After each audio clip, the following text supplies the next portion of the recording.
الحمدللہ رب العالمین والصلاة والسلام علی رسولہ الامین اما بعد۔ بھائیو، دوستو، میری ماں اور بہنوں، ہمارا سب سے بڑا المیہ یہ ہے اس وقت کہ ہم پڑھے لکھے لوگوں کے ساتھ اٹھتے اور بیٹھتے ہیں، کبھی کبھی اپنی محفلیں اور مجلسیں جماتے ہیں، 2 گھنٹے 4 گھنٹے 10 گھنٹے بتاتے ہیں، لیکن ہم اپنی گفتگو کو، اپنی بیٹھک کو، اپنی مجلسوں کو اللہ کے ذکر سے اور دین سیکھنے سے بہت دور رکھتے ہیں۔ دنیاوی بات چلی تو دنیاوی ہی بات چلی، کوئی دین کی بات پھٹک کر کے سامنے نہیں آتی ہے، جس کی وجہ سے ہم اپنے بہت سارے بھائی اور ساتھیوں کو جانتے ہیں کہ وہ ہم سے ملنے ملانے کے باوجود چونکہ دینی موضوع پر گفتگو نہیں کرتے، دین کے بارے میں کوئی سوال نہیں کرتے، دین سیکھنا نہیں چاہتے، آدھا گھنٹہ پونا گھنٹہ گپ شپ کریں گے لیکن دین نہیں جانیں گے، اس کے باوجود بھی کوئی ایک بات نہیں ذکر کریں گے کہ یہ چیز ہمیں سیکھنی ہے، جبکہ اللہ تعالیٰ کا ارشاد ہے فَاسْأَلُوا أَهْلَ الذِّكْرِ إِن كُنتُمْ لَا تَعْلَمُونَ، اگر نہیں جانتے ہو تو جاننے والوں سے پوچھ لیا کرو۔ کافی دن ہو گئے، زمانہ ہو گیا، ملتے ملاتے اٹھتے بیٹھتے، لیکن ایسی بنیادی باتیں نہیں جانتے ہیں جن کا جاننا انتہائی ضروری ہے۔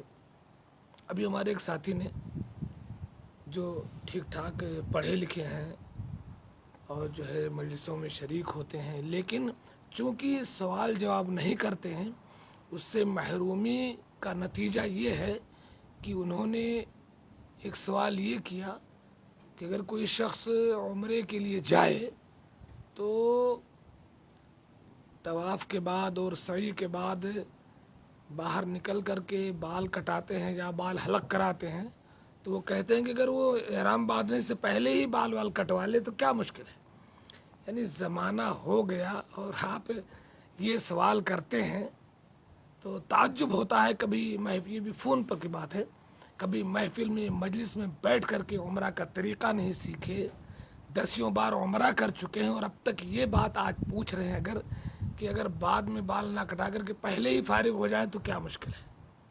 میں اس وقت اس کا جواب دینے کے لیے نہیں بیٹھا ہوں، بلکہ افسوس کر رہا ہوں کہ اتنے زیادہ ملنے جلنے والے لوگ ہیں، اس کے باوجود علماء سے جب ملتے ہیں تو کچھ پوچھتے کیوں نہیں، سوال کیوں نہیں کرتے، شرم کیوں کرتے ہیں اپنی دنیاوی چیز کے بارے میں، کاروبار کے بارے میں، شادی بیاہ کے بارے میں، نوکری کے بارے میں ہزاروں سوال کرتے ہیں، سیاست کی باتیں ہوتی ہیں، فیس بک کی باتیں ہوتی ہیں، نیتا گیری کی باتیں ہوتی ہیں، اس مجلس میں دین کی بات کیوں نہیں ہوتی ہے، اللہ اور اس کے رسول کی بات کیوں نہیں ہوتی۔ اور انہوں نے ایک سوال یہ بھی کیا کہ اگر آدمی جیسے میقات پر نیت نہ کرے، عمرے کی جائے روم میں غسل کر کے جب وہاں سے وضو کر کے حرم کے لیے نکلے تب نیت کرے تو زیادہ افضل ہونا چاہیے، وہ کہتے ہیں۔ بھلا بتلائیے، اتنی موٹی سی اصولی بات ہے، اگر آپ میقات پر آپ نے نیت نہیں کی تو آپ نے ایک واجب چھوڑا جس کی وجہ سے آپ کو مکہ کے اندر ایک بکری کی قربانی دینی ضروری پڑے گی، اور آج یہ سوال کر رہے ہیں۔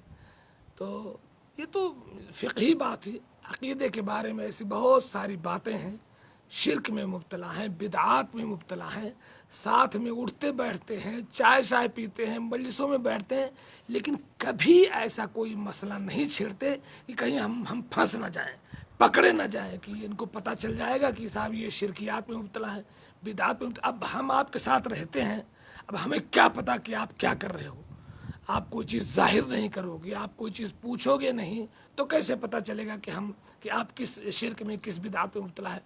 تو کہنے کا مطلب یہ کہ اپنی مجلسوں کو دین سے آباد کیجیے، اللہ کے ذکر سے آباد کیجیے، دین کو سیکھنے اور سکھانے سے آباد کیجیے۔ مجلسیں میرے بھائیوں، اگر مجلسوں کو بانٹا جائے تو 4 طرح کی مجالس ہوتی ہیں۔ ایک مجلس تو وہ ہے جو خالص دینی مجلس ہے، قرآن کی مجلس ہے، درس قرآن کی مجلس ہے، درس حدیث کی مجلس ہے، وعظ و نصیحت کی مجلس ہے، جہاں لوگ بیٹھ کر کے اللہ کا دین سیکھتے ہیں، جہاں اللہ کے فرشتے بھی آ کر کے بیٹھ جاتے ہیں، اور مجلس جب ختم ہوتی ہے تو اللہ تبارک و تعالی فرشتوں کو گواہ بنا کر کے کہتا ہے کہ انی اشہدکم انی قد غفرت لہم.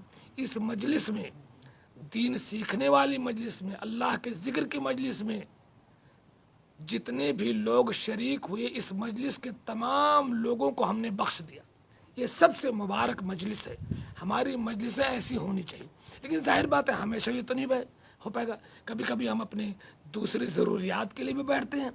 تو دوسری مجلس ہماری وہ ہوتی ہے جو ہماری اپنی ضروریات کے لیے ہوتی ہے. مثلا اپنے کاروبار کے لیے، کھیتی باڑی کے لیے، شادی بیاہ کے مشورے کے لیے، کسی بھی عام دنیاوی چیزوں کی گفتگو پر مجلس ہماری مشتمل ہوتی ہے. تو پوری مجلس گھنٹہ 2 گھنٹہ کی گزر جاتی ہے اور پوری مجلس میں کہیں اللہ کا ذکر نہیں آتا ہے، کہیں دین کا ذکر نہیں آتا ہے، کہیں محمد رسول اللہ صلی اللہ علیہ وسلم پر درود و سلام نہیں بھیجا جاتا ہے، اور مجلس ایسے ہی بے برکت مجلس ختم ہو جاتی ہے. بہت افسوسناک یہ مجلس ہے. اللہ کے رسول صلی اللہ علیہ وسلم کی صحیح حدیث ہے کہ ایسی مجلس جہاں پر لوگ بیٹھیں اور اللہ کا ذکر کیے بغیر، محمد رسول اللہ صلی اللہ علیہ وسلم پر درود و سلام کے بغیر اٹھ جائیں، اس کی مثال ایسی ہے جیسے مردار گدھے کا گوشت کھا کر کے وہ اٹھے. ہماری مجلس سے ایسی ہو گئی. یہ دوسری قسم کی مجلس ہے. تیسری مجلس وہ ہے جو بھلے ہی ہم اپنے دنیاوی کاروبار کے لیے بیٹھے، اپنے کھانے پینے کے لیے بیٹھے، گپ شپ کے لیے بیٹھے، لیکن اللہ کا بھی ذکر آ گیا، کوئی دین کی بات آ گئی، کوئی کسی نے کسی کو قرآن سنا دیا، کسی نے دعا سنا دیا، کوئی سوال جواب ہو گیا، کوئی دینی مسئلہ نہیں معلوم تھا وہ ہم نے معلوم کر لیا. تو اس طریقے سے اللہ اور اس کے رسول کا ذکر آ جانے کے بعد مجلس بابرکت ہو جاتی ہے اور اس وعید سے ہم جو ہے بری ہو جاتے ہیں الحمدللہ. تو یہ تیسری قسم کی مجلس ہو گئی.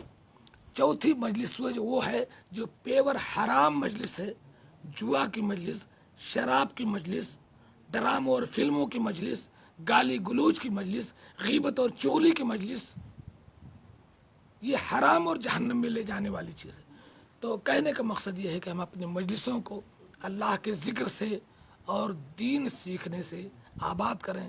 اللہ تبارک و تعالی ہمیں اس کی توفیق دے. کنتم خیر امت اخرجت للناس تأمرون بالمعروف وتنہون عن المنکر.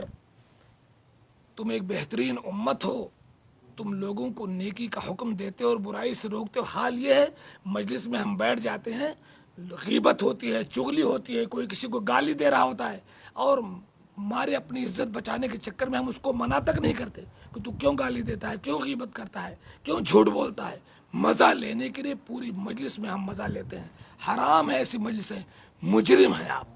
اگر آپ کو کسی مجلس میں بیٹھنا ہے، اگر آپ کو ہمت نہیں ہے کہ آپ برائی کو روک سکیں، تو آپ ایسے مجلس کو تھوک دیں. ایسی کسی مجلس میں آپ نہ بیٹھیں.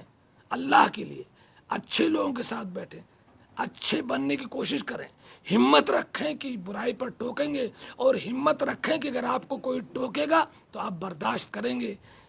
غلطی کو مان لینا یہ حضرت آدم کی نشانی ہے، اور غلطی پر سرکشی کرنا یہ ابلیس اللعین اور شیطان کی نشانی ہے.